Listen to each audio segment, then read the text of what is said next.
নমস্কার, কৃষ্ণা টক্স বাংলা চ্যানেলে আপনাদের স্বাগতম। আজকের ভাবনা, ভাগ্য নাকি কর্ম, কোনটি বেশি শক্তিশালী? শুরুতেই এই আলোচনার সঙ্গে আছি আমি শ্রী মিলন দেবনাথ। পুরো ভিডিওটি আপনারা একটানা দেখুন এবং শুনুন, কারণ আজকের এই গভীর জীবনদর্শন আপনার চিন্তাধারাকে বদলে দিতে পারে। ভিডিওটি ভালো লাগলে লাইক করুন, কমেন্ট করুন এবং চ্যানেলটি সাবস্ক্রাইব করে আমাদের এই আধ্যাত্মিক যাত্রার সঙ্গী হন।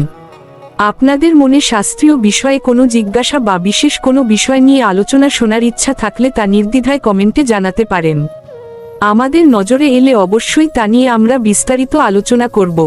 আমাদের আজকের আলোচনার শুরুতেই বলতে হচ্ছে, শ্রীমদ্ভাগবত গীতা আমাদের স্মরণ করিয়ে দেয়, আমরা যেন কোনো কর্মফলের হেত না হই, আবার কর্মত্যাগেও যেন আমাদের ভিতরে আসক্তি না থাকে। ভগবত গীতার এই একটি বাক্যের মাঝেই ভাগ্য ও কর্মের দ্বন্দ্বে আমাদের পথ দেখায়। অনেকে মনে করেন আমাদের জীবনে যা ঘটে তা সবই পূর্বনির্ধারিত বা ভাগ্য, কিন্তু শাস্ত্র বলছে ভাগ্য আসলে আমাদেরই অতীত কর্মের ফল। আমরা অতীতে যা বপন করেছি, আজ ভাগ্য রূপে তাই কাটছি। তাই বর্তমানের কর্মই ভবিষ্যতের ভাগ্য গড়ে তোলে। কর্মহীন হয়ে ভাগ্যের ওপর ভরসা করা হলো মাঝসমুদ্রে হাল ছেড়ে দেওয়ার মতো। ভাগ্য যদি একটি বীজ হয়, তবে কর্ম হলো সেই জল ও আলো যা বীজটিকে বৃক্ষে রূপান্তরিত করে। বীজ যতই উন্নত হোক না কেন, সঠিক যত্ন বা কর্ম ছাড়া তা অঙ্কুরিত হতে পারে না। ঠিক তেমনি, আপনার ভাগ্যে অনেক কিছু থাকলেও কঠোর পরিশ্রম বা কর্ম ছাড়া তা আপনার হস্তগত হবে না। শাস্ত্রীয় দৃষ্টিকোণে কর্ম তিন প্রকার: সঞ্চিত, প্রারব্ধ এবং ক্রিয়মান। সঞ্চিত কর্ম হলো আমাদের জমা হওয়া অতীত কর্মের ভাণ্ডার। প্রারব্ধ হলো সেই অংশ যা আমরা এই জন্মে ভাগ্য হিসেবে ভোগ করছি। আর ক্রিয়মান হলো বর্তমানের কর্ম, যা আমাদের ভবিষ্যৎ নিয়ন্ত্রণ করে। তাই বর্তমানের কর্মই হলো সবথেকে শক্তিশালী হাতিয়ার। শ্রীমদ্ভগবদ্গীতার 18তম অধ্যায়ের 14 নম্বর শ্লোকে বলা হয়েছে, অধিষ্ঠানং তথা কর্তা করণ চ পৃথক বিধম, বিবিধাশ্চ পৃথক চেষ্টা দৈবং চৈবাত্র পঞ্চমম। যে কোনো কাজে সাফল্যের জন্য 5টি কারণ থাকে: অধিষ্ঠান বা শরীর, কর্তা, বিভিন্ন ইন্দ্রিয়, প্রচেষ্টা এবং পঞ্চমটি হল দৈব বা ভাগ্য। লক্ষ্য করুন, এখানে ভাগ্যকে রাখা হয়েছে সব শেষে। অর্থাৎ আপনার প্রচেষ্টা ও কর্ম আগে প্রয়োজন, তবেই ভাগ্যের সহায়তা মিলবে। অনেকে আলস্যবশত ভাগ্যের দোহাই দিয়ে বসে থাকেন, কিন্তু পুরস্কার বা নিজের চেষ্টা ছাড়া ভাগ্য সুপ্রসন্ন হয় না। সিংহ বনের রাজা হলেও তাকে শিকার করার জন্য ছুটতে হয়, শিকার নিজে থেকে তার মুখে এসে ধরা দেয় না। তাই জীবনে উন্নতি করতে হলে ভাগ্যের চাকা ঘোরানোর জন্য কর্মের হাতলটি ধরতেই হবে। ভাগ্যের হাতে আমাদের নিয়ন্ত্রণ নেই, কিন্তু কর্ম আমাদের সম্পূর্ণ নিজের আয়ত্তে। আমরা পরিস্থিতি নিয়ন্ত্রণ করতে না পারলেও পরিস্থিতির প্রতি আমাদের প্রতিক্রিয়া নিয়ন্ত্রণ করতে পারি। এই প্রতিক্রিয়াই হলো আমাদের বর্তমান কর্ম, যা পরবর্তী ভাগ্য নির্ধারণ করে। তাই ভাগ্যের দোহাই না দিয়ে নিজের কাজের প্রতি নিষ্ঠাবান হওয়াই বুদ্ধিমানের কাজ। মনে রাখবেন, ঈশ্বর তাদেরই সাহায্য করেন যারা নিজেদের সাহায্য করে। কৃষ্ণের কৃপা অর্জুনের ওপর ছিল ঠিকই, কিন্তু অর্জুনকে গান্ডীব তুলে যুদ্ধটা নিজেকেই করতে হয়েছিল। আপনি যদি কেবল ভাগ্যের আশায় বসে থাকেন, তবে সুযোগ আপনার পাশ দিয়ে বেরিয়ে যাবে। কর্মই হলো সেই চৌম্বক যা সুযোগকে আকর্ষণ করে। শ্রীমদ্ভগবদ্গীতার আরও একটি শ্লোকে বলা হয়েছে, উদ্ধরেদাত্মনাত্মান নাত্মান মোক্ষাদয়েত, আত্মৈব হায়াত্তন বন্ধুরাত্মৈব রিপুরাত্মন।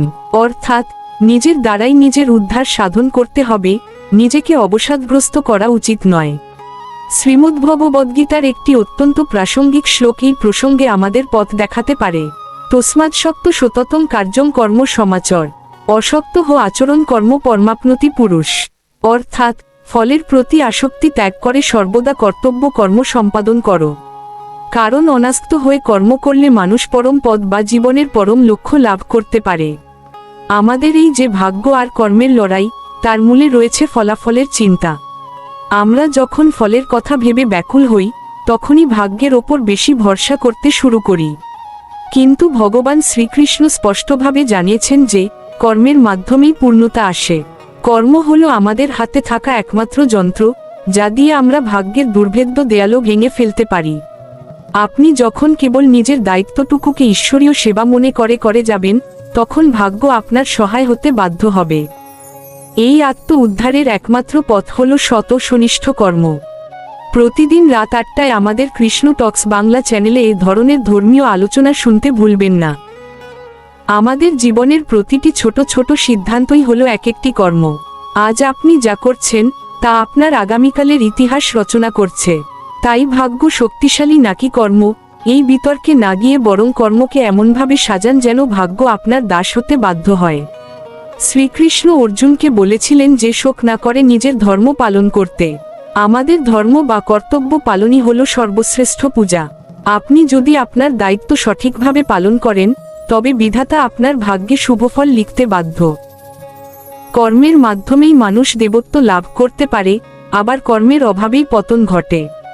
অনেকে প্রতিকূল ভাগ্য দেখে ভেঙে পড়েন, কিন্তু মনে রাখবেন পাথর যত কঠিন হয় খোদাই করা মূর্তিও তত সুন্দর হয়। আপনার জীবনের সংগ্রাম বা মন্দ ভাগ্য আসলে আপনার কর্মদক্ষতা বাড়ানোর একটি পরীক্ষা মাত্র। এই পরীক্ষায় উত্তীর্ণ হওয়ার একমাত্র পথ হল ধৈর্য ও নিরলস কর্মপ্রয়াস। শাস্ত্রে বলা হয়েছে শিল্পং বলং কর্ম, অর্থাৎ শিল্প বা কৌশলই হল কর্মের বল। আপনি যদি বুদ্ধিমত্তার সাথে কর্ম করেন তবে প্রতিকূল ভাগ্য অনুকূল হতে শুরু করে।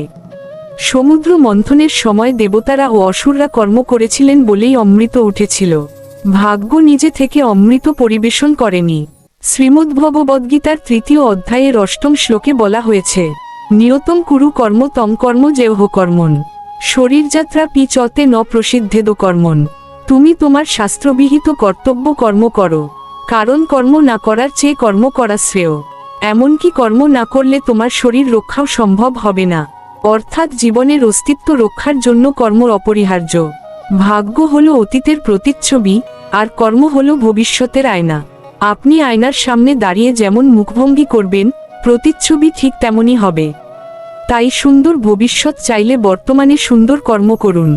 ভাগ্য কোনো স্থির বিষয় নয়, এটি প্রতিটি পলে কর্মের দ্বারা পরিবর্তিত হতে পারে। জীবনে অনেক সময় পরিশ্রম করেও ফল পাওয়া যায় না, তখন আমরা ভাগ্যকে দোষ দেই। কিন্তু হয়তো সেই পরিশ্রমের ধরনে কোনো খামতি ছিল অথবা আরও ধৈর্যের প্রয়োজন ছিল। শ্রীকৃষ্ণ ফলের আশা ত্যাগ করতে বলেছেন, এর মানে এই নয় যে ফল পাওয়া যাবে না, বরং এর মানে হলো ফলের চিন্তায় যেন কর্ম বিঘ্নিত না হয়। পরিশেষে বলা যায় ভাগ্য ও কর্ম একই মুদ্রার এপিঠ ও ওপিঠ, কিন্তু সেই মুদ্রার নিয়ন্ত্রণ থাকে কর্মের হাতে। ভাগ্য আপনাকে সুযোগ এনে দিতে পারে, কিন্তু সেই সুযোগকে সার্থক করার দায়িত্ব আপনার কর্মের।